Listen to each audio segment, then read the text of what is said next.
ফাতেমা রাদিয়াল্লাহু তাআলা আনহাকে কবরে রাখতেছিলেন, তো আবু দারদা রাদিয়াল্লাহু তাআলা আনহু কিছু কবরকে বুঝাইতে চাইতেছিলেন। তো কবরের আওয়াজ আসছে, আবু দারদা, আমরা দুনিয়ার কোনো পরিচয় চিনি না, আর যদি পরিচয় নিয়ে আইসা থাকে তো তোমার পরিচয় দিতে হবে না, কবরে রাখতে দেরি। উহাব্বিলু বাতনি খাদরা।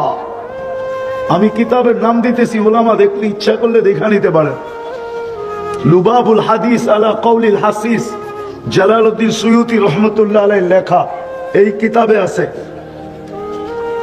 কবর বলবে পরিচিতি নিয়ে আসলে রাখতে দেরি। উহাব্বিলু বাতনি খাদরা, আমি আমার পেটটাকে সবুজ শ্যামল এমনি বানায় দিব, তোমাকে পরিচয় দিতে হবে না। ওয়া উহাব্বিল জিসমাহু নূরা, তার শরীর এমনি নুরানি হয়ে যাবে, টিউব লাইট হবে, টিউব লাইট, এর শরীরের আলোই আলোকিত হয়ে যাবে কবর। রেডিয়ামের মতো আর কি। ওয়ায়াসাদ রুহুকা ইলা রুহুহু ইলাল্লাহ, তার রূহ আল্লাহর সান্নিধ্যে চলে যাবে, তোমাকে পরিচয় দিতে হবে না।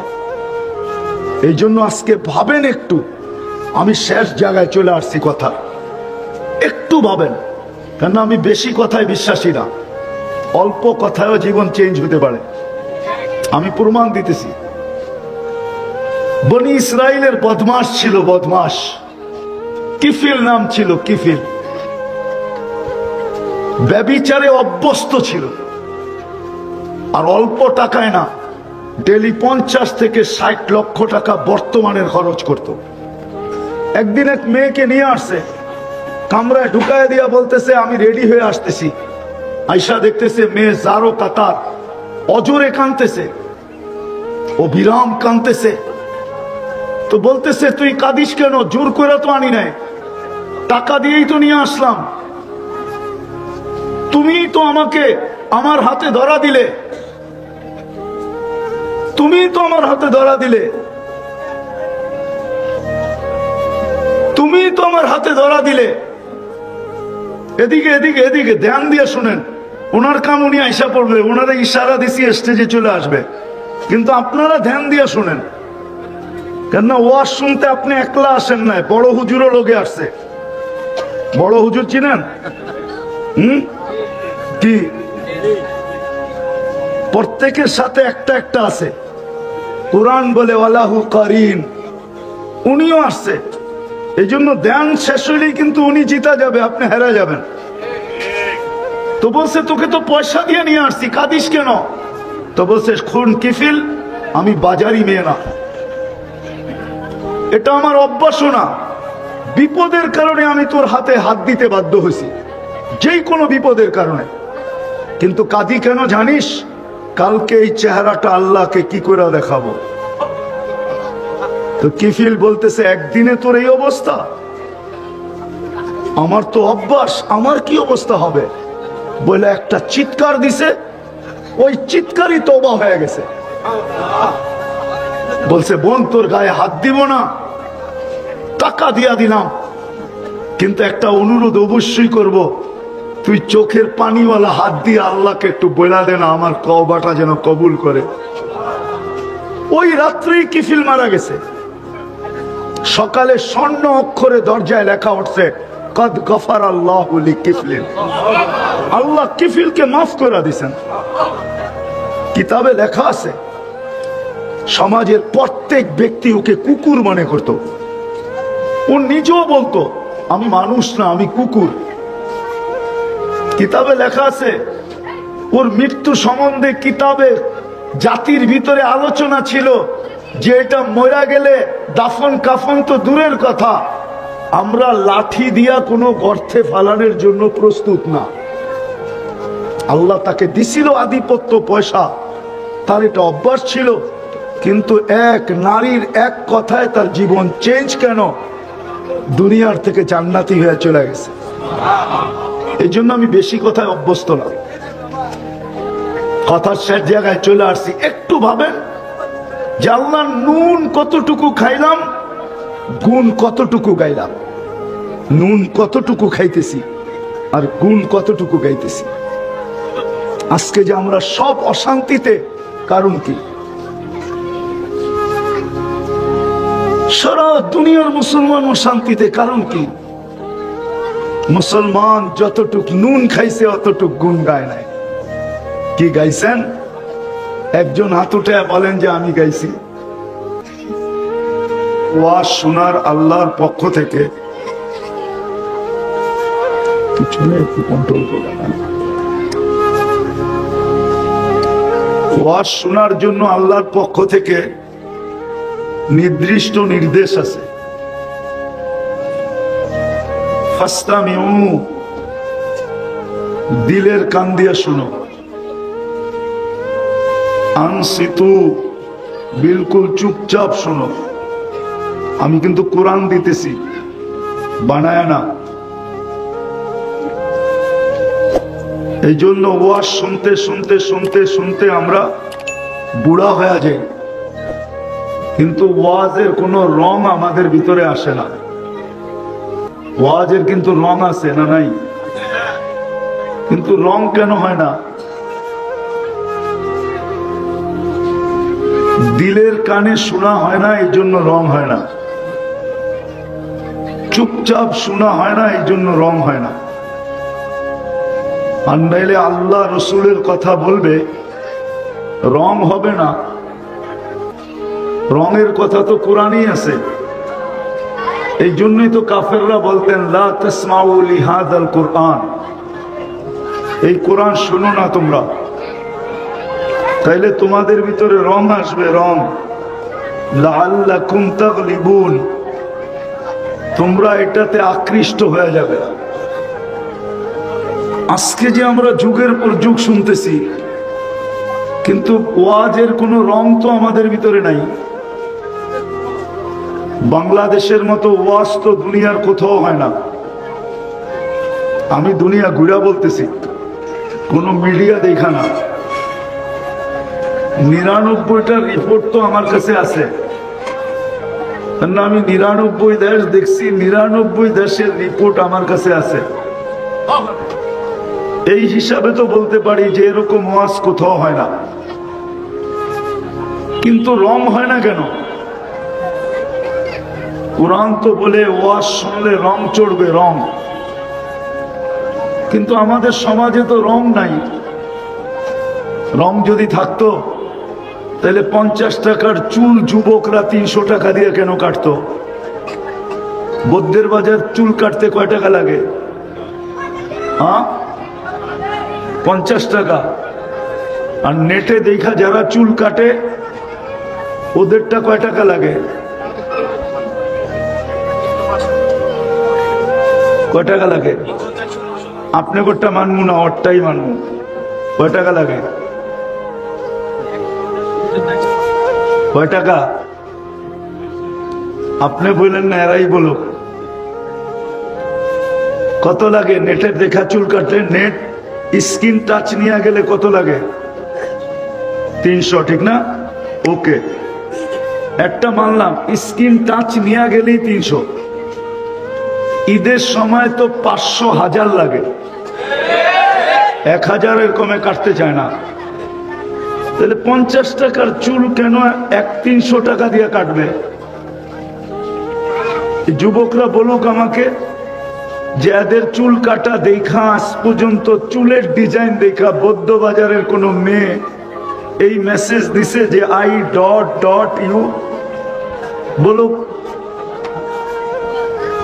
একজনও তো বলতে পারবে না হ্যাঁ, যে চুলের স্টাইল দেখে আমাকে বলছে I.U। চুলের ডিজাইন দেখা বলবে না, হয়তো যৌবন দেখা, সৌন্দর্য দেখা বলতে পারে যে I.U, কিন্তু চুল দেখা বলবে, এটা আমার বিশ্বাস হয় না। কি তোমাদের কথা কি? চুল দেখা বলে? অথবা বলতে পারে বাপ বড় লোক, খুব পয়সার মালিক,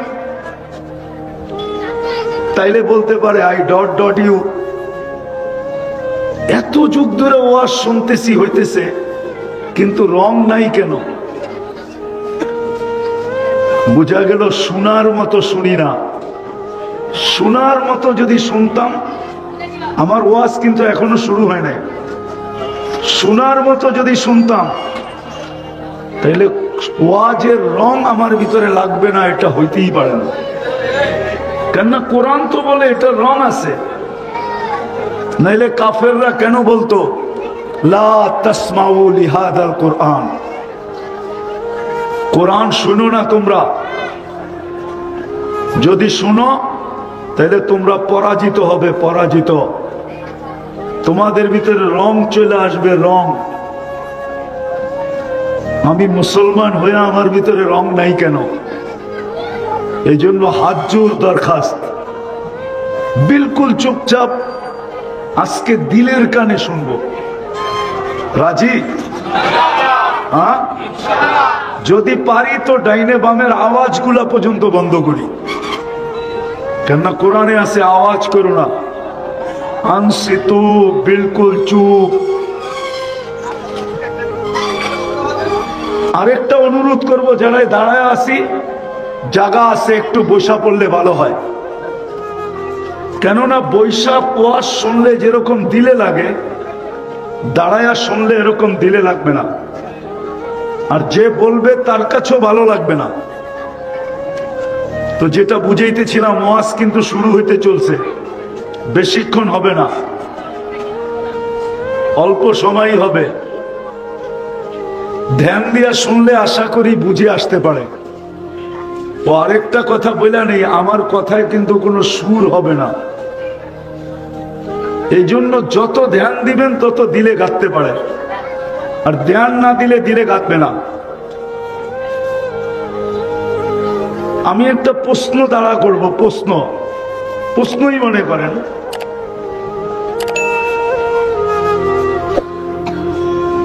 যে আল্লাহ আমাদেরকে দিলেন কতটুকু? যদি গ্রাম্য শব্দ বলেন তাহলে গ্রাম্য শব্দ বলি। আমরা প্রত্যেকে এই পর্যন্ত, এই আজকের দিন পর্যন্ত আল্লাহর নুন কতটুকু খাইলাম আর আল্লাহর গুণ কতটুকু খাইলাম, একটু আমাদের চিন্তা করা উচিত। কিন্তু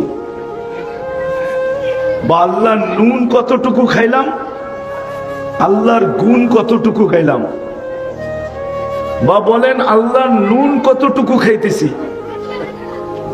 আল্লাহর গুণ কতটুকু গাইতেছি। দুই দলের চিন্তা করার দরকার নাই, বাচ্চা আর হইল পাগল, এর চিন্তার প্রয়োজন নাই। কেননা এদের থেকে কলম উঠানো, এদের বিরুদ্ধে কিচ্ছু লেখা হয় না। আর এটা সহি হাদিস দিতেছি, মজনুন রুফিয়াল কলম মজনুন হাত্তা ইয়াবরা। পাগল যতক্ষণ কলম উঠানো পাগল যতক্ষণ পাগল থাকে কলম তার উঠানো থাকে, তার বিরুদ্ধে কিচ্ছু লেখা হয় না।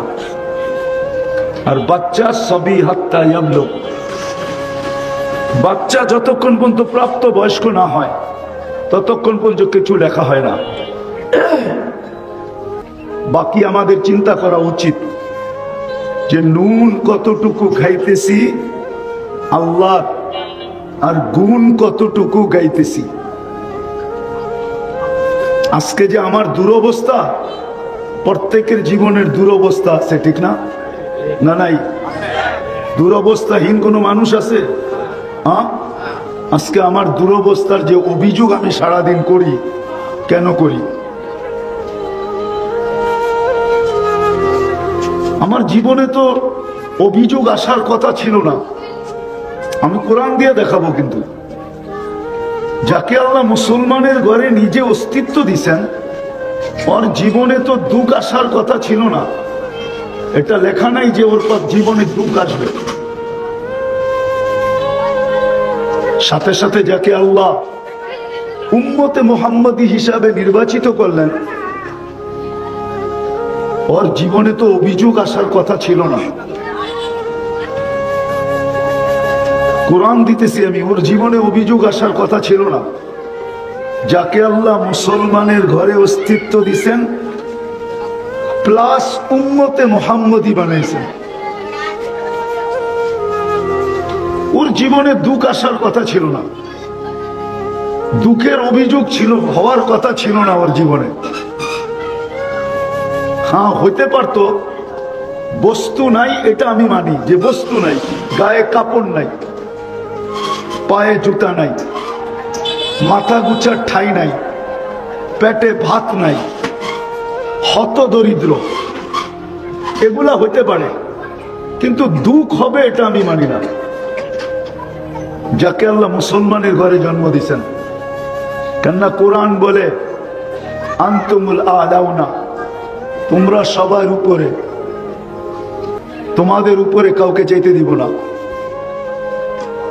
উলাইকা লাহুমুল আমান, তোমাদেরকে নিরাপত্তার চাদর দিয়া ঢাকা দিব। কোরআন বলে লাহুম রিজকুন কারীম, তোমাদেরকে আমি ঘাম ঝরানো ব্যতীত পালবো, কারো ঘাম ঝরাইতে দিব না। বরং এক হাদিসে আছে লারাযাকাকুম কামা ইয়ারযুকুত তায়র, তোমাদেরকে পাখির মতো পালবো। কোরআনে আছে হায়াতান তাইয়্যিবা, অবস্থা যেমনই হোক কিন্তু সুখের চাদর দিয়া ঢাকা রাখবো। দুনিয়ার অবস্থা তোমাদের যেমনই হোক কিন্তু সুখ দিব। কি দিব? কি দিব? তুমি সুখী হবে, হ্যাপি। কয়টা দেখাইলাম? চারটা। কোরআন বলে ইন্নাল ইজ্জাতা লিল্লাহি ওয়া লিরাসূলিহি ওয়া লিল মুমিনিন, ইজ্জতের মালা তোমাদেরকে পরায়া রাখবো।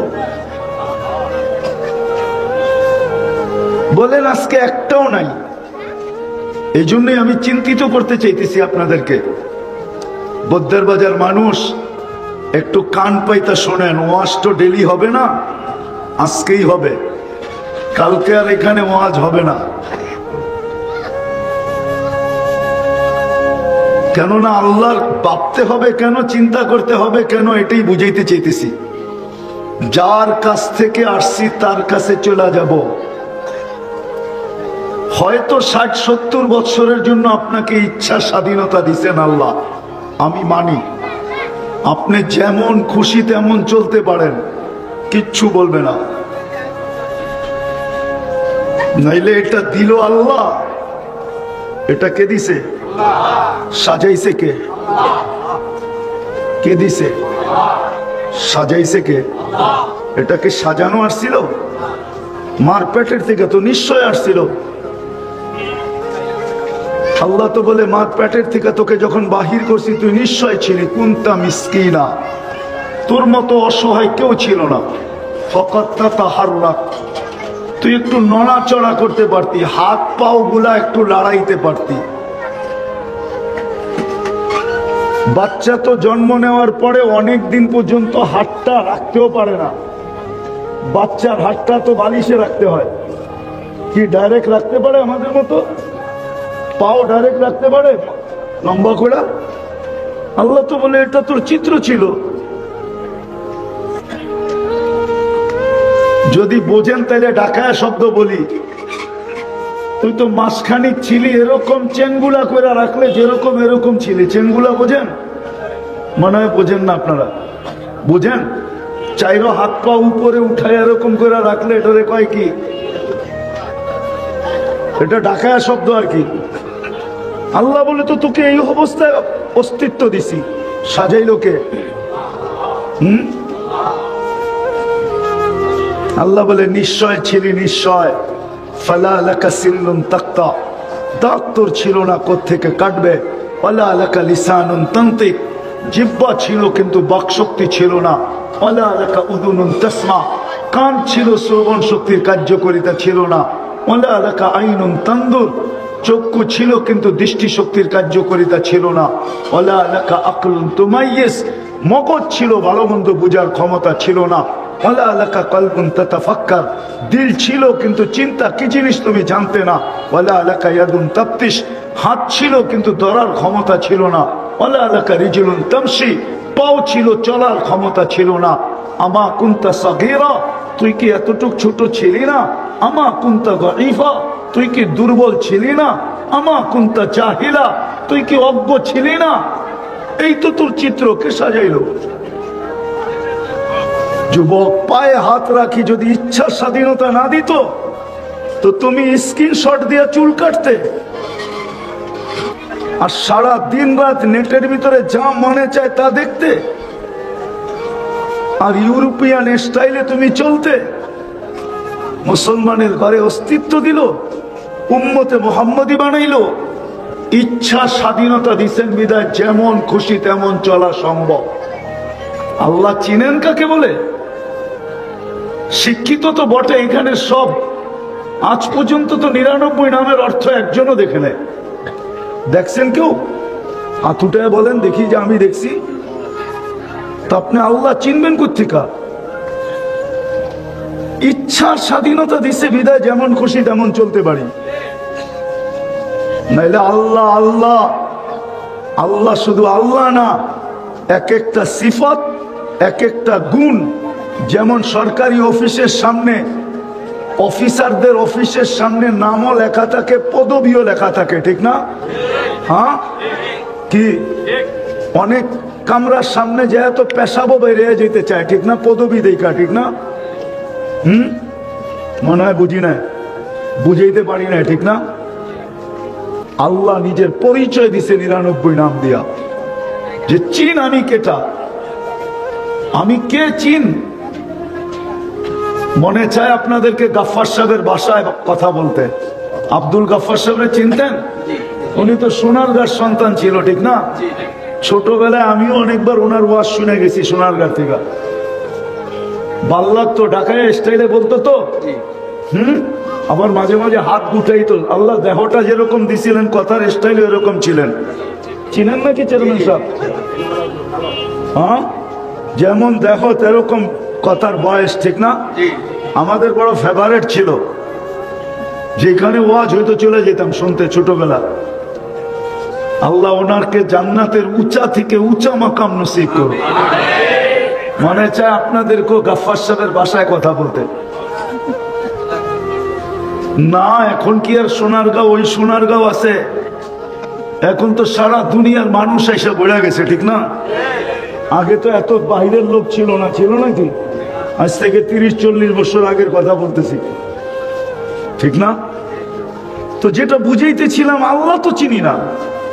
আল্লাহ তো নিজের পরিচয় দিছে, শুধু আল্লাহ না, আল্লাহ পরিচয় দিছে আমি শুধু আল্লাহ না, আমি তো রহমান, আমি তো রহিম, আমি তো মালিক, আমি তো কুদ্দুস, আমি তো সালাম, আমি তো মুমিন, আমি তো মুহাইমিন, আমি তো আজিজ, আমি তো জব্বার, আমি তো মুতাকাব্বিরুল খালিকুল বারিউল মুসাব্বিরুল গফফারুল কহারুল ওয়াহাবুর রাসাকুল ফাত্তাহুল আলিমুল কাবিদুল বাসিতুল খাফিদুর রাফিউল মুইজ্জুল মুদিল্লুস সামিউল বাসিরুল হাকামুল আদলুল লতীফুল খবীরুল হালিমুল আযীমুল গফুরুশ শাকুরুল আলিয়ুল কবীরুল হাফিজুল মুকিতুল হাসিবুল জলিলুল করিমুর রকিবুল মুজিবুল ওয়াসি আল হাকিমুল ওয়াদুদুল মজিদুল বাঈসুশ শহীদুল হকুল ওয়াকিলুল কবিয়ুল মতিনুল ওয়ালিয়ুল হামিদুল الموصي المبدي المعيد المحيي المميت الحي القيوم الواجد الماجد الواحد الأحد الصمد القادر المقتدر المقدم المؤخر الأول والآخر الظاهر والباطن الوالي المتوالي البر التواب المنتقم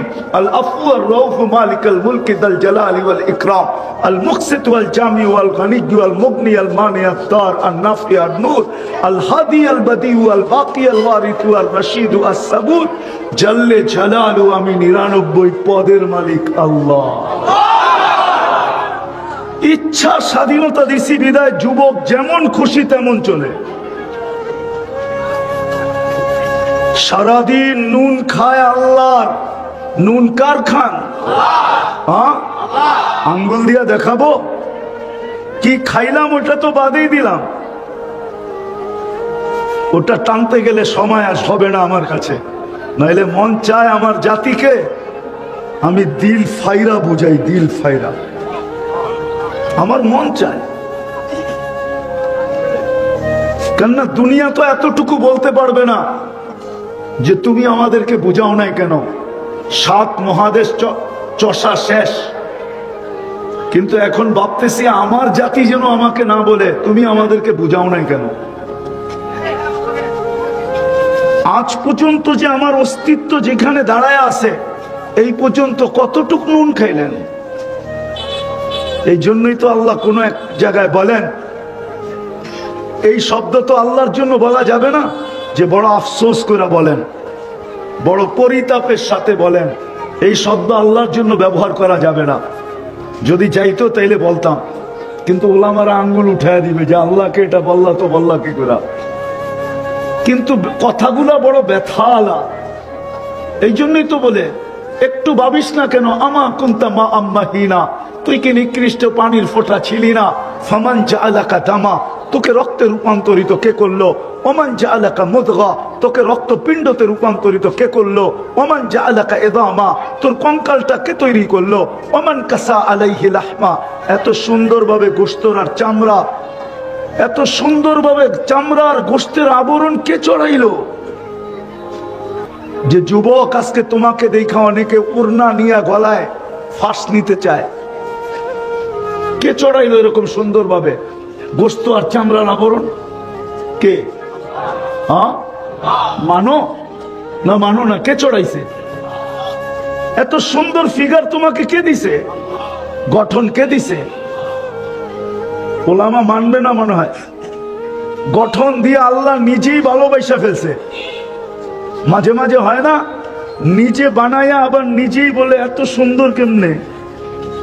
তো আল্লাহ যেন নিজে বানায়া চার কসম খায়া বলতেছে, লাকাদ খালাকনাল ইনসানা ফি আহসানি তাকবীর, মানুষ তোর চেয়ে সুন্দর তো আর কাউকে দেখি না।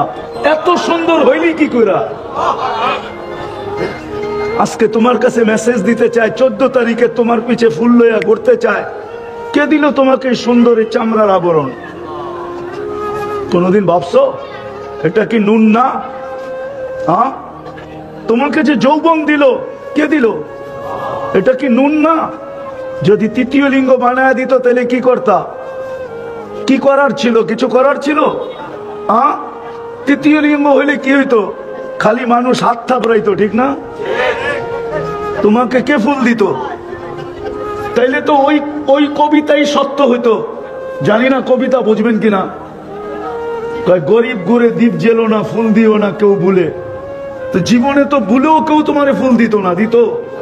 হ্যাঁ, এটা কি নুন না? আল্লাহ বলে চামড়ার আবরণ চড়াইয়া দিছি। আম্বাতুলাকা ইরকাইনি রাকিকাইনি ফি সাদরি উম্মিক, তোকে লালন পালন করার জন্য তোর মার বুকের ভিতরে আমি পিওর দুধের ঝর্ণা প্রবাহিত করছি। ঝর্ণা,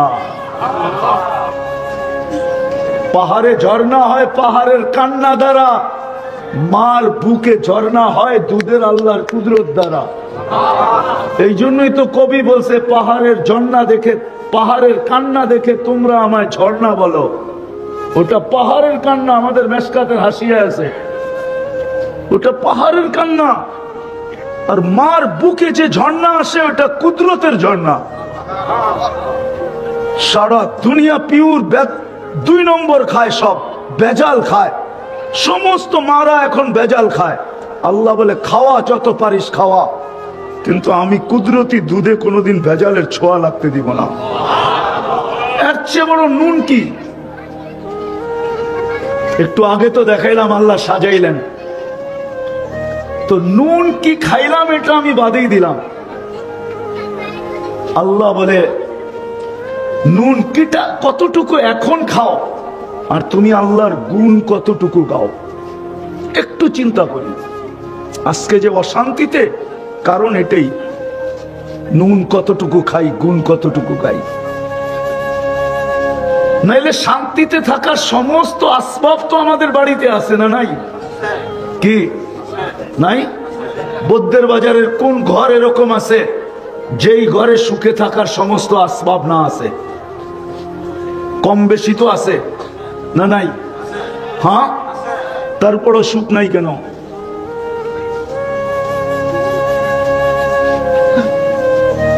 সুখ নাই কেন একটু ভাবেন। এটা তো ঘর হিসাবে বলতেছি, ব্যক্তি হিসাবে।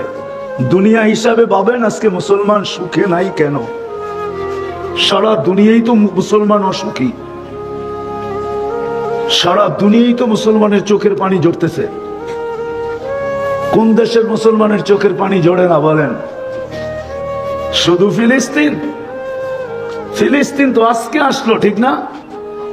এর আগের গুলা কি ভুলে গেলেন? সব ইরাক ভুলে গেলেন, আফগানিস্তান ভুলে গেলেন, আরো কত জায়গার নাম বলবো।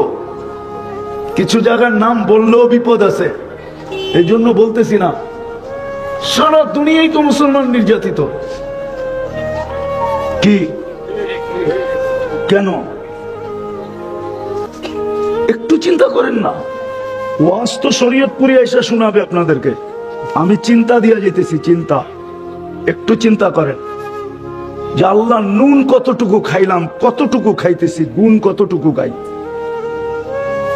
তারপরেও বেঁচে আসি শুধু ইচ্ছা স্বাধীনতা দিছেন দেখা বেঁচে আসি।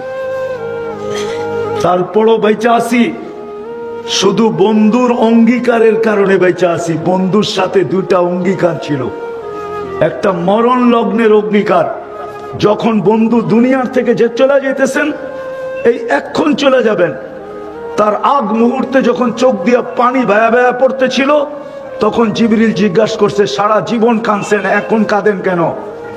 তো জিবরিলকে বলছে ফামান লিবাদি লি উম্মতি, জিবরিল চলে তো যাব, আমার উম্মতকে কে দেখা রাখবে? লানত আজকে উম্মতের জিন্দেগির উপরে, আমার জীবনের উপরও লানত। ওই মুহূর্তে বলতেছে আমার উম্মতকে কে দেখা রাখবে? তো আল্লাহ জবাব দিছেন লা আতরুকু উম্মাতাকা ওয়াহদা, আপনার উম্মতকে আমি একা ছাড়বো না, আমি দেখা রাখবো। প্রথম এই অঙ্গীকারের কারণে বেঁচে আসি। দ্বিতীয় অঙ্গীকার কোরআনের মাধ্যমে আছে যে আপনার উম্মতকে আমি সমূলে ধ্বংস করব না। আর কারণ আনতা ফিহিম, আপনি এদের মাঝে থাকবেন আর আপনার উম্মতকে সমূলে ধ্বংস করব, তো করব কি করে? আপনি বলবেন নবীজি কি আমাদের মাঝে এখন আছে? আমি বলবো আছে। এখনো রওজায়ে আতহারে হায়াতুর রসুল, হায়াতুন নবী মদিনা মুনাওয়ারায় রওজায় এখনো জিন্দা আছে। ওলামা কি বলে জিন্দা না? কি আপনারা কি মামাতুর রসুলের কায়েল না হায়াতুর রসুলের কায়েল? সত্য? তাইলে তো জোরে কন্যা, এরা তো মনে করে আপনারা উল্টাটা। হ্যাঁ, এরা তো মনে করে আমি একজনও তো হ্যাঁ বলতে পারবো না। যে আল্লাহ নুন যতটুকু খাইলাম। যুবকের এক যৌবনের দাম কত? কত যুবক তোমার যৌবনের দাম? এটা কলিকতা হারবালে পাওয়া যায় না? মডার্ন এটা তো না, আমেরিকান হারবালে তাও না। তোমার যৌবনের দাম কত বলো দেখি, আমি বলি তুমি বুঝতে পারো কিনা। সারা জগতের সম্পদ, ধন সম্পদ যদি একদিকে রাখা হয় আর তোমার যৌবন যদি আরেক দিকে রাখা হয়, কোনটা দামি? তুমি কি কোনোদিন ভাবছো? এটাও তো নুন, ঠিক না? আমি নুন এই জন্য বললাম কেননা নেয়ামত লিখতেও ন লাগে আর নুন লিখতেও ন লাগে। নেয়ামত বললাম না, নুন বললাম। নুন বাঙালি ভাষায় বুঝে আসে ভালো। বলো তোমার যৌবন কত বড় নুন? তুমি কি ভাবছো কোনোদিন যে আল্লাহ আমাকে কত বড় সম্পদ দিছে? নারীত্ব কত দামি। কেউ যদি বিয়ের আগে জানলো যে এই নারীর বাচ্চা কোনোদিন হবে না, আজ পর্যন্ত এরকম উদার ব্যক্তি কে আছে দ্বিতীয় বিয়ে করতে পারে কিন্তু ফার্স্ট বিয়ে না? কিন্তু হ্যাঁ, না যাই না করে ফেললো, তারপরে হয়তো জীবনটা এর সাথে কাটায় দিতে পারে, ঠিক না? এটা মানি। কিন্তু একজনের ভিতরে নারীত্বই নাই, কে নিবে? নারীত্বের দাম কত? পুরুষত্বের দাম কত? এই যে আজকে যে সূর্যটা ডুবা দেখতে পারলাম, এতটুক জীবনের দাম কত? সূর্য ডুবা দেখছি না? সূর্য তো চিৎকার দিতে দিতে ডুবছে, লান আউদ ফি হায়াতিকা আবাদা। ও পদ্মের বাজারের মানুষ, কাল সকালে তুই আমাকে উঠতে নাও দেখতে পারিস। দুনিয়াতে কত এলাকাই তো আছে, আমি তো চোখে দেখে বলতেছি আপনাদেরকে। কত ধ্বংসস্তূপ দুনিয়াতে আছে, যারা বলছে বিতনা বিল আফিয়া আসবাহনা ফিল হাবিয়া। রাত্রে ফুর্তি করতে করতে ঘুমায় গেছি, সকালে উঠা দেখছি দুযোগের ভিতরে। চলবেন? আমি চোখে দেখায় দিব আপনাকে। চৌকে দেখা দিব আপনাকে। কওমে লুত তো ফুর্তি করতে করতে রাত্রে ঘুমাইছে, সকালে উঠা দেখছে কোথায়? জান্না জর্ডানে যেয়ে দেখা আসেন না, একটু দেখা আসেন। অহংকার করে বলতেছি না, কোরআনে যত ধ্বংস স্তূপের কথা বলা আছে এই দুনিয়ার, আমার সবগুলা দেখা শেষ। গুনতে হবে কোনটা বাদ আছে কিনা। সূর্য তো বলে বৌদ্ধের বাজারের মানুষ, তুই আজকে আমাকে ডুবতে দেখলি, লান আউদ ফি হায়াতিকা আবাদা, হতে পারে কালকে তুই আমাকে দেখতেও পা, উঠতে দেখা আর তোর সুযোগ হবে না। রাত্রে ঘুমাবি, সকালে উঠা দেখি বৌদ্ধর বাজার নাই, মেঘনার পেটে। মেঘনা তো বেশি দূরে না। হ্যাঁ, আল্লাহ তো বলে লাও আমারতুল বাহরা লা আদরাকাতকা ফি কারিহা, পানি কোত্থেকে আসবে এটা আপনার ভাবতে হবে না। আল্লাহ বলে আমি হুকুম দিতে দেরি, তোমাকে তলদেশে নিতে দেরি করবে না। আল্লাহ তো বলে লাও আমারতুল বাহরা লা আদরাকাতকা ফি কারিহা।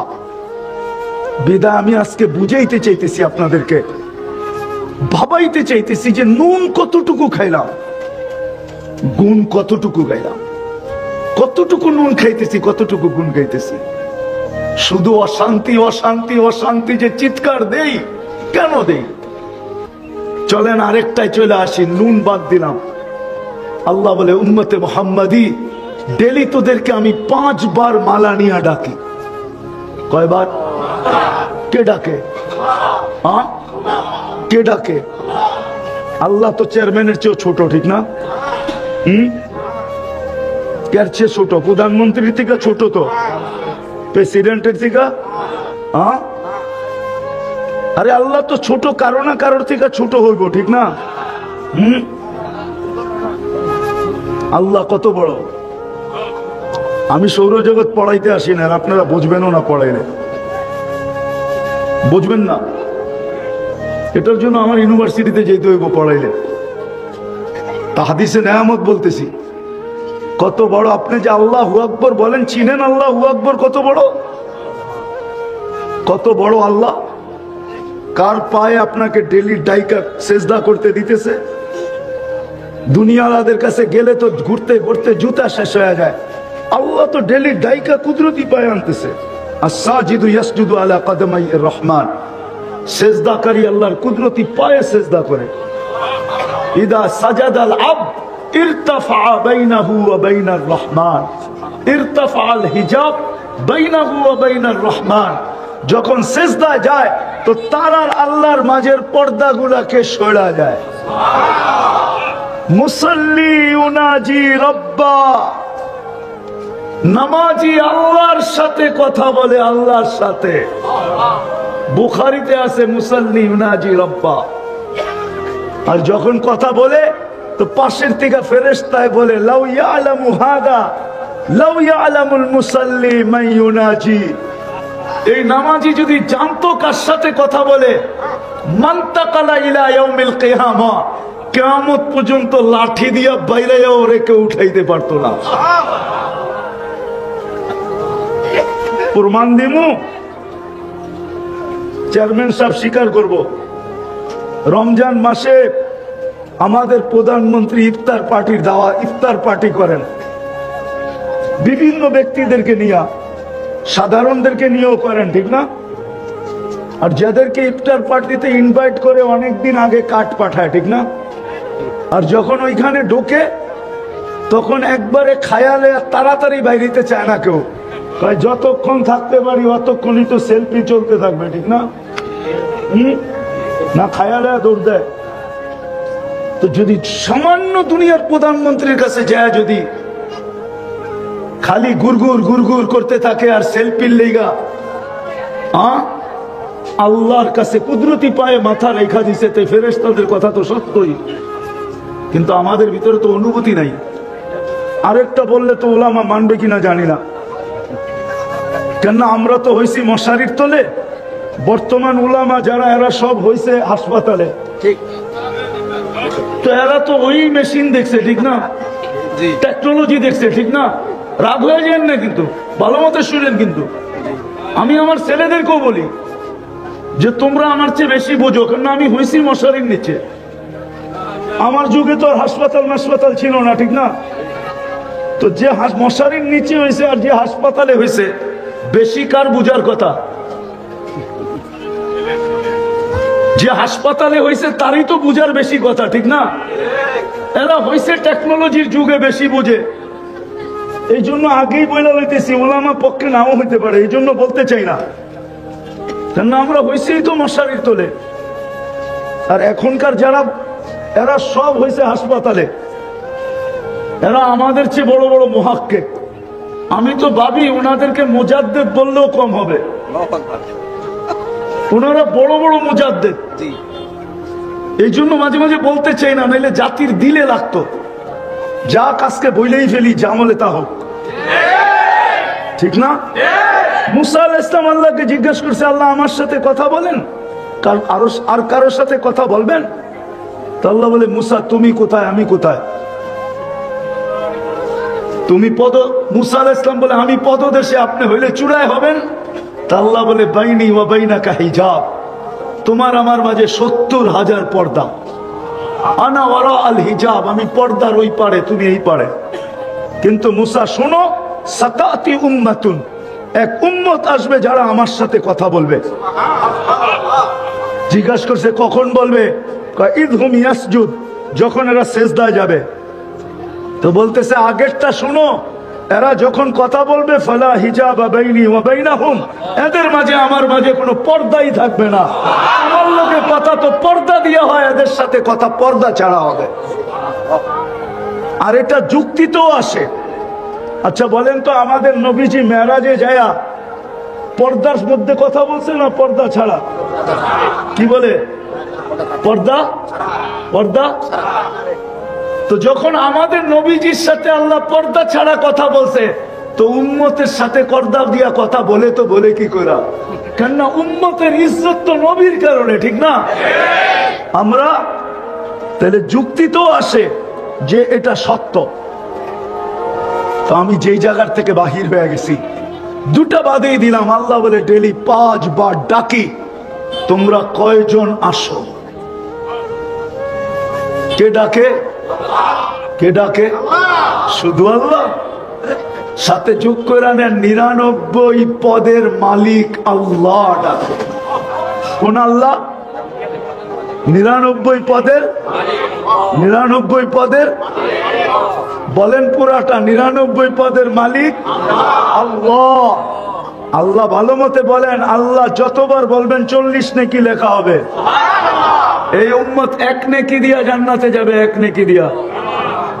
কিয়ামতের মাঠে একজনের 1 নেকি দরকার হবে। তা আল্লাহ বলবে নিয়ে আয়, দেখ কেউ দেয় কিনা। তো ঘুরতে ঘুরতে ঘুরতে ঘুরতে নৈরাশ হয়ে যখন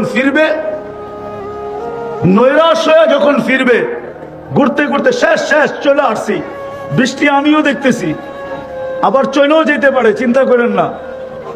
আসছে আবার চলেও যেতে পারে, দেখার লিগা হয়তো আসছে কে থাকে কে যায়।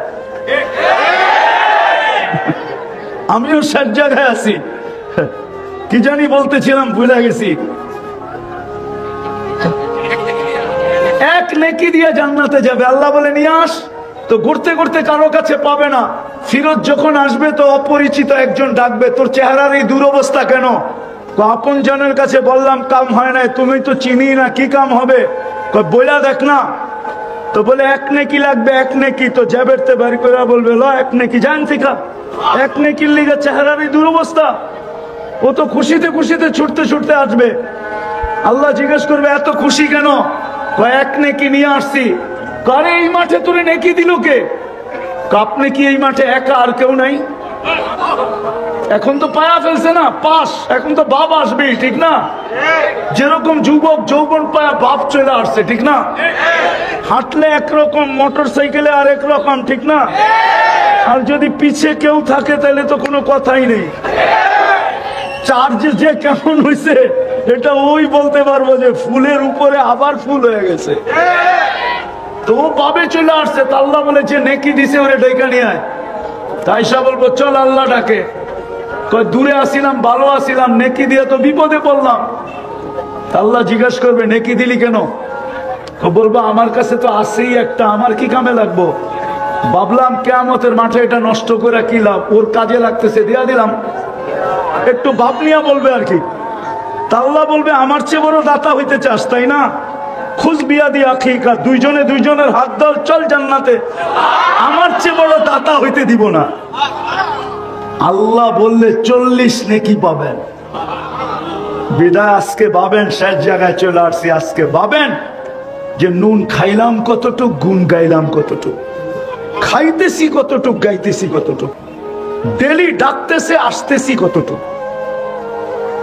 এই কারণেই আমরা আজকে দুর্গা, এই কারণেই আমরা আজকে নির্যাতনের শিকার, নাইলে মুসলমান নির্যাতিত হবে। কি বুঝাইতে পারলাম? এই জন্য চলেন আজকে তওবা করি, মনের থেকে করবেন। কে কে করবেন দেখি? বৃষ্টির সময় বলে দোয়া কবুল হয়, তাইলে আল্লাহকে বলে দেন আল্লাহ অতীত থেকে তওবা করলাম, আপনি আমাদের তওবা কবুল করেন। নামান আর আজকের থেকে কমসে কম অঙ্গীকার করেন যে আজকের থেকে নামাজ কোনো দিন ছাড়বো না, না না। ওয়াদা পাক্কা? যুবকরা কি বলে? নামাও নামাও। আর 2টা ওয়াদা যুবকদের থেকে নিব, খোদার ওয়াস্তে পায়ে হাত রাখি, আল্লাহকে আর নারাজ করো না। আজকের থেকে নেটে দেখা স্ক্রিনশট দিয়া চুল আর কাটবো না, পাক্কা? আরেকটা হলো যে 14 তারিখ আজকের থেকে তওবা করলাম, 14 তারিখ আর উদযাপন করব না। দেখো মনের থেকে কিন্তু ওয়াদা করো, নাইলে তোমার নামটাও লিস্টিতে চলে যেতে পারে, আল্লাহ যদি রাগ হয়ে যায়। 14 তারিখ বুঝো তো? হ্যাঁ, ভালোবাসা ডে। আল্লাহ আমাদেরকে আমল করার তৌফিক দান করেন। একটু ওঠে, একটু একটু পাগড়ি নিবে, ছেলেদের পাগড়ি দেখা যান, পাগড়ি দেখা। আল্লাহ কোন পর্বে জিজ্ঞাসা করছিলেন মালাকুল মউত রে যে অপারেশনে কখনো দিলে ব্যথা লাগছে? অপারেশন বোঝেন তো, যে তুমি যে নিয়ে যাও কখনো দিলে ধাক্কা লাগছে? কয় 2 বার লাগছে। কয় কোন 2 বার? কিতাবে লেখা আছে কোন 2 বার? বলছে বন্যা চলতেছিল, প্লাবন চলতেছিল, এক নারী প্রেগনেন্ট অবস্থায় কাঠের উপরে বাসতেছিল, আর ওইখানেই বাচ্চা প্রসব। ওই মুহূর্তে আপনি বলছিলেন যে বাচ্চা রেখা মাকে নিয়ে আসো। তখন বড় ধাক্কা লাগছে, চতুর্দিকে তো পানি আর পানি, কাঠের উপরে ভাসমান, মাকে যদি নিয়ে যাই তো বাচ্চার কি হবে? তখন একটু ধাক্কা লাগছিল। বলে দ্বিতীয়, সাদ্দাত যখন জান্নাত কমপ্লিট করলো, কারিগররা যখন বলল যে কমপ্লিট, দেখা শুধু সিগনেচার করে দেন। দেখা কি? বাড়ি যখন কেউ বানায় তো রাজমিস্ত্রি, ঠিক না? যখন কমপ্লিট হয়ে যায় তখন মালিককে কি বলে? দেখেন তো ঠিক আছে কিনা, দেখা আমাদেরকে কমপ্লিট বইলা আমাদের বিল পরিশোধ করে দেন, ঠিক না? এই তো বলছে দেখা সিগনেচার করে দেন যে কমপ্লিট। যখন দেখার জন্য দরজায় ঢুকতে ছিল, ডাইন পাও হোক আর বাম পাও হোক, যেটা ঢুকাইতে ছিল, আল্লাহ বলছেন মাটিতে লাগার আগে উঠায় নিয়ে আসবে, মাটিতে লাগার আগে। এরকম ঢুকাইতেছে, মাটিতে লাগার আগে উঠায় নিয়ে আসবে। যে ওই দিন বড় ধাক্কা লাগছে, যে বানাইলো জান্নাত, একটু দেখা গেলে কি হইতো, ঠিক না? একটু দেখা গেলে কি হইতো? একটু দেখতেও দিলেন না। এত খরচ করে বানাইলো, এত ডিজাইনার দিয়ে বানাইলো, আপনার প্রতিযোগী ছিল বটে, আপনার প্রতিযোগিতায় জান্নাত বানায় ফেলছে, কিন্তু একটু দেখতো যে বানাইলো কি। তা আল্লাহ বলে ওই কাঠের উপরে বাচ্চাটাই এই বাচ্চাটা, কাঠের উপরের বাচ্চাটাই এই বাচ্চাটা, যে আমার বিরুদ্ধে জান্নাত প্রস্তুত করছে।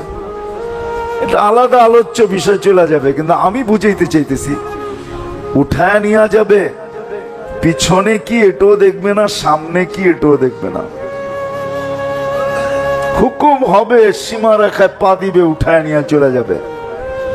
কিন্তু সত্য এটাই হলো যে আমাকে মানুষ গড়তে হবে। মানুষ, শুধু মানুষ হিসেবে জন্ম নিলে হবে না। জন্ম দেওয়া, অস্তিত্ব দেওয়া আল্লাহর দায়িত্ব ছিল। আল্লাহ নিজ ইচ্ছায় মানুষ হিসাবে অস্তিত্ব দিয়েছেন, ঠিক না? অন্য কিছু দিলে কি আল্লাহর বিরুদ্ধে স্লোগান দেওয়া যেত? না, অভিযোগ করা যেত? কোনো অভিযোগ না, কোনো স্লোগান না। সদ ইচ্ছায় মানুষ বানাইছেন। মানুষ বানানো দরকার ছিল, সদ ইচ্ছায় বানায় দিছেন। মুসলমানের ঘরে জন্ম দেওয়া দরকার ছিল, সদ ইচ্ছায় মুসলমানের ঘরে জন্ম দিছেন। সর্বশ্রেষ্ঠ নবীর উম্মত সদ ইচ্ছায় বানায় দিছেন। কিন্তু আমাকে মানুষ হিসাবে করতে হবে।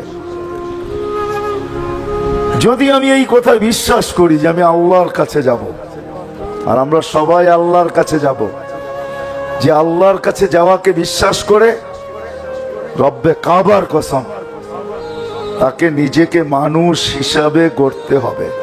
আর যদি না গড়ল, তাহলে ওই কথাই সত্য। যদিও মানুষ হিসাবে অস্তিত্ব নিল, সৃষ্টির সেরা হিসাবে অস্তিত্ব নিল, কিন্তু আল্লাহ বলতে বাধ্য, উলাইকা কাল আনআম। মানুষ হিসাবে অস্তিত্ব নিলে কি হবে? তুমি তো মানুষ হইলে না, জানোয়ার হইলে। তুমি তো মানুষ হইলে না, জানোয়ারের চেয়েও অদম হইলে। তুমি তো মানুষ হইলে না, কুকুরের চেয়েও অদম হইলে। তুমি তো মানুষ হইলে না, তুমি তো জাহান্নামের ইন্ধন হইলে, ইন্ধন। সত্য এটাই। আমাদের এই ছোট জীবনটা কিন্তু এই জন্যই, 60-70 বছরের যে জীবনটা আমরা দেখতেছি, আমি তো 60-70 বছর বলতেছি, কিন্তু আসলে কারো জানা নাই কে কতটুকু পাবো। কারো জানা নাই কে কতটুকু পাবো। কেন মৌত কাউকে মিস কল দিয়ে আসে না। মালাকুল মৌত কারো বাড়িতে মিস কল দিয়ে আসে না। মালাকুল মৌত কারো বাড়িতে ফোন করে আসে না। মালাকুল মৌত কারো বাড়িতে চিঠি দিয়ে আসে না, খবর দিয়ে আসে না। সত্য এটাই। বহুত মানুষের অভিযোগও ছিল যে আমনে একটু বইলা আসলে কি হয়। তো মালাকুল মৌতের উত্তরও আছে, তুমি কত চিঠি চাও? তোমার কাছে চিঠি তো কম আসে নাই। তোমার কাছে চিঠি তো যেদিন তোমার অস্তিত্ব, ওদিন তো প্রথম চিঠি তোমার কাছে আসছে সাথে সাথে, যে অস্তিত্ব নিছো, তোমাকে মরতেই হবে। কুল্লু নাফসিন যায়িকাতুল মাউত। অস্তিত্ব নিছো, তোমাকে মরতেই হবে। তো প্রথম চিঠি তো এটা ছিল। যদি যৌবনে পা দিছো, ওদিন তো দ্বিতীয় চিঠি চলে আসছে তোমার কাছে, যে যৌবনে পা দিছো মানে তোমার বিরুদ্ধে কলম চলা শুরু হলো। যতদিন পর্যন্ত যৌবনে পা দেয় নাই, কলম তার বিরুদ্ধে লেখে নাই, কিচ্ছু লেখে নাই। কলম বিরুদ্ধে চলে নাই, পক্ষে চলছে, বিরুদ্ধে না। যেদিন যৌবনে পা দিছে, ওদিন দ্বিতীয় চিঠি। এখন থেকে কলম তোমার বিরুদ্ধে চলতে শুরু করবে। দাড়ি ছিল না তখন একরকম চিঠি, দাড়ি দ্বিতীয় চিঠি ছিল, যে দাড়ি চলে আসছে, কিন্তু প্রস্তুত হয়ে যাও, দাড়ি চলে আসছে। কাঁচা ছিল, দুই একটা সাদা হতে যখন শুরু করলো, তা আরেক চিঠি, এটাও একটা চিঠি। প্রতি ডিসেম্বরে 31st নাইট আমরা হয়তো নতুন বৎসরকে খুশিতে স্বাগত জানাই। আসলে যদি বিবেকমান হইতাম, বুদ্ধিমান হইতাম, ভাবতাম, তাহলে প্রত্যেক 31st নাইট আমার কান্নার ছিল, যে অতীত বৎসরটা তো কেটে গেল, এই বৎসরটার ভিতরে আমার কোনো চিঠি ইস্যু না হয়ে যায় যে এই বৎসরই আমার শেষ বৎসর, আর কোনোদিন 31st নাইট আমি চোখে দেখব না। যেমন সূর্য প্রতিদিন সকালে বলে আনা ইয়াউমুন জাদীদ, আমি নতুন দিন। আলা আমালিকা শাহিদ, তোমার কর্মের উপরে আমি সাক্ষী। ফাকতানিম, বুদ্ধিমান যদি হও তাহলে সুবর্ণ সুযোগ মনে করতে পারো। লান আউদ ফি হায়াতিকা আবাদা, হতে পারে কালকে সকালেরটা তুমি উঠতে নাও দেখতে পারো। এই রাত্রে কত মানুষই তো কবরে চলে যাবে, ঠিক না? না যাবে না? আরে কত না হোক 2-4-10 জন তো পুরা বাংলাদেশের ভিতর থেকে যাবে। সারা দুনিয়ার থেকে তো 2-10,000 যাবে। তো আর কালকে সকালে সূর্য ওঠা দেখলো না, ঠিক না? তো 31st নাইট কিন্তু আমার খুশির ছিল না, কান্নার ছিল। যদি আমি বুদ্ধিমান হইতাম তাহলে আমি কাঁদতাম, একটা বছর তো আমি পার করে দিলাম। যেইভাবেই পার করে দিয়া থাকি, সুখে আর দুঃখে। জীবিত ছিলাম, একটা বছর আমার পার হয়ে গেছে। সামনের বছরটা আমি পার করতে পারবো কি পারবো না, এই কান্না আমার রাত্রে আসতো। যে আজকে একটা চিঠি হয়তো ইস্যু হয়েও গেছে যে এই বছরের 31st নাইট আর একে আমরা দেখাবো না। কি হতে পারে না? পারে না? কিন্তু আমরা তো খুশিতে স্বাগত জানাই। যা হোক, কথাকে আমি গুছায় নিয়ে আসি। মানুষ রূপরেখায় মানুষ হলেই মানুষ হয় না। রূপরেখার মানুষ না, রূপরেখার মানুষ হয় না। আমাদের সমাজে হয়, কাগজে কলমে হয়, কিন্তু মানুষকে মানুষের মতো মানুষ গড়তে হয়। অস্তিত্বটা আল্লাহর দায়িত্ব ছিল, গঠনটা আল্লাহর দায়িত্ব ছিল, পূর্ণতা আল্লাহর দায়িত্ব ছিল। আল্লাহ পূর্ণতা দিয়া মানুষ মার পেট থেকে অস্তিত্ব দিছেন। যাকে পূর্ণতা দেন নাই তার উপরে প্রশ্নের আঙ্গুলে উঠান নাই। যেমন কেউ বাকশক্তি নিয়ে আসে নাই মার পেটের থেকে, সে পূর্ণতা নিয়ে আসে নাই, বাকশক্তির নিয়ে আসে নাই, এটাও কিন্তু অপূর্ণতা। বাকশক্তি নিয়ে আসে নাই, বাকশক্তি সম্বন্ধে তাকে কিচ্ছু জিজ্ঞাসা করা হবে না, মরার পরে কিচ্ছু জিজ্ঞেস করা হবে না বাকশক্তির ব্যাপারে। অথচ আপনাদেরকে আমি এক সাহাবীর কাহিনী শুনাইতে পারি শর্টে। আবু দুজানা রাদিয়াল্লাহু তাআলা আনহু, যিনি ওই সাহাবী যিনি বদরের যুদ্ধ থেকে নিয়ে বিদায় হজ পর্যন্ত আল্লাহর রসুলের সঙ্গে ছিলেন। একটা যুদ্ধে উনি পিছে ছিলেন না। শর্টে বলতেছি, উহুদের যুদ্ধে আল্লাহ রসুল সাল্লাল্লাহু আলাইহি ওয়াসাল্লাম বললেন যে আমি এখন তলোয়ার দিতে চাই, যারা এই তলোয়ারের আমি একটা তলোয়ার দিতে চাই, কে কে নিতে প্রস্তুত? তো সবাই দাঁড়াইলেন। তো আল্লাহ রসুল বললেন, শোনো, এটার হক কয়জন আদায় করতে পারবা এটা বলো। এই তলোয়ারের হক আদায় করতে হবে, শোনো, নিলে চলবে না। তো সবাই বৈশা গেলেন, মাত্র 3 জন দাঁড়ায় থাকলেন, আবু দুজানা, ওমর রাদিয়াল্লাহু তাআলা আনহু আর জুবায়ের রাদিয়াল্লাহু তাআলা আনহু, 3 জন। আল্লাহর রাসূল 3 জনের ভিতরে চয়েস করলেন আবু দুজানা, হ্যাংলা পাতলা সাহাবী, উনাকে হাতে উঠায়া দিলেন, দেখো এটার হক কিন্তু আদায় করবে। তো উনি হাতে নিয়ে কতগুলা ছন্দ পড়লেন, ছন্দ, কতগুলা আরবিতে ছন্দ পড়লেন যে আমি কিন্তু আবু দুজানা, আমার হাতে আল্লাহ রসুলের তরবারি, হুকুম হলো এটার হক আদায় করব। আজকে দুনিয়া দেখবে যে আমি এটার হক কি করে আদায় করি। উনি জুবায়ের রাদিয়াল্লাহু তাআলা আনহু বলতেছেন, আমি পিছে পিছে হইলাম, যে আমার মতো হাট্টা গাট্টা লোক ওমর রাদিয়াল্লাহু তাআলা আনহুকে না দিয়েছেন, আমার মতো একটা লোক, দেখতে 7 ফিট, যেরকম শরীর এরকম চেহারা, এরকম শক্তি, এরকম হাট্টা, এরকম গাট্টা, আমাকে দিল না, দিল এই হ্যাংলা পাতলা। আমি দেখমু কি হক আদায় করে, কি হক আদায় করে।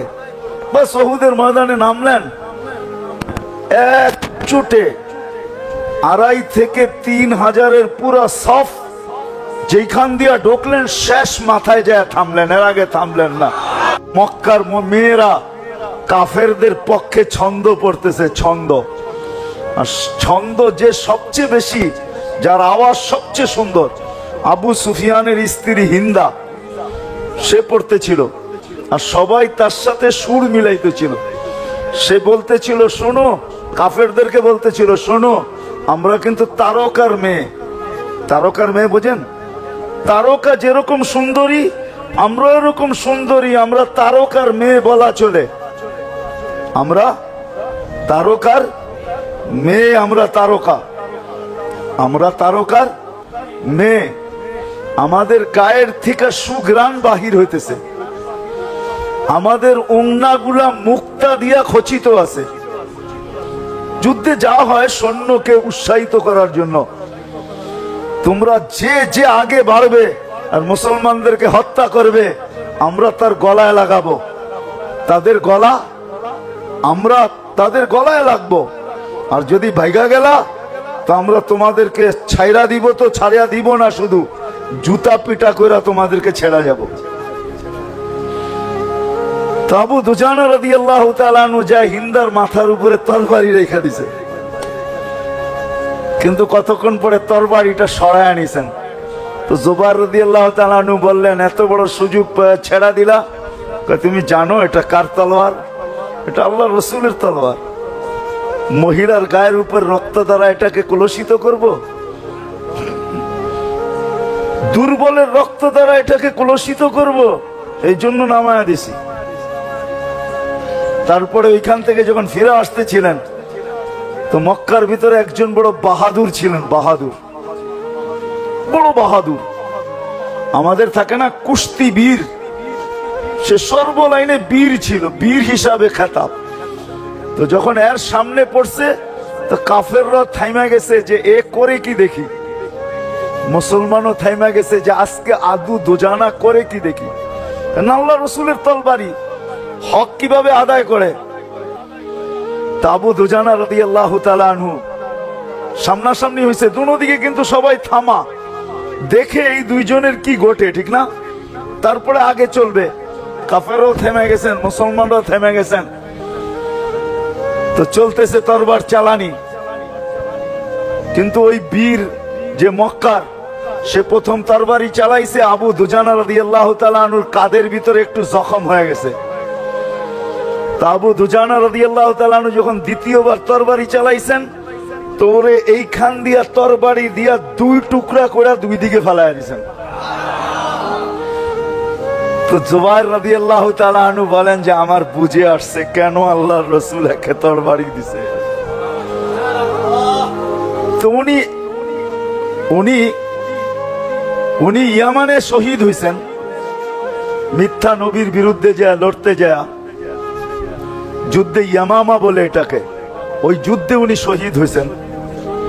তো উনি শহীদ হয়ে মারা যাওয়ার আগ মুহূর্তে উনি বলতেছেন যে আমার জীবনের কোনো আমল আল্লাহর কাছে পেশ করার মতো আমার চোখে নাই। এটা আপনাদেরকে আমি বুঝাইতে চাইতেছিলাম যে আমার জীবনের কোনো আমল আল্লাহর কাছে পেশ করার মতো আমার কাছে নাই, শুধু একটা আমল ছাড়া, একটা আমল ছাড়া কোনো আমল আল্লাহর কাছে পেশ করার মতো নাই। অথচ উনি বদরি, এমন কোন যুদ্ধ নাই বদরের যুদ্ধ থেকে নিয়ে বিদায় হজ পর্যন্ত উনি আল্লাহ রসুলের পাশে না ছিলেন। আর যিনি আল্লাহ রসুলের তলোয়ারের হক আদায় করছেন, এরকম সাহাবী। কিন্তু উনি বলতেছে আমার কাছে কোনো আমল নাই আল্লাহর কাছে পেশ করার মতো, শুধু একটা ছাড়া। বলছে সেটা কি? বলছে আমার এই জবান দিয়ে আমি কাউকে আজ পর্যন্ত কষ্ট দেই নাই। এটা দিয়া কাউকে, এটা বুঝানোর জন্যই এতটুকু কাহিনী আপনাদেরকে বুঝাইলাম।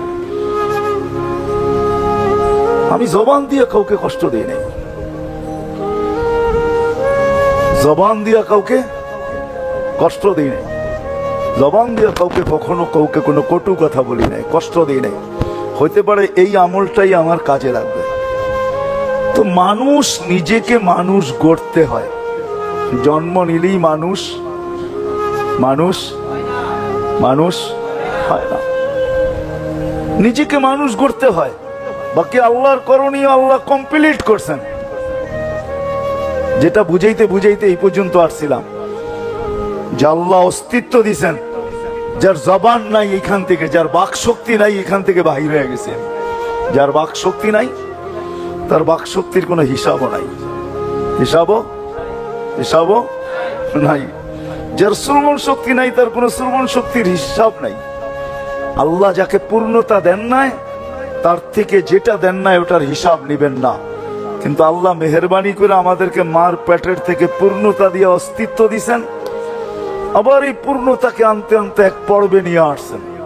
যুবককে যৌবনের পর্বে, নারীকে নারীত্বের পর্বে, পুরুষকে পুরুষত্বের পর্বে।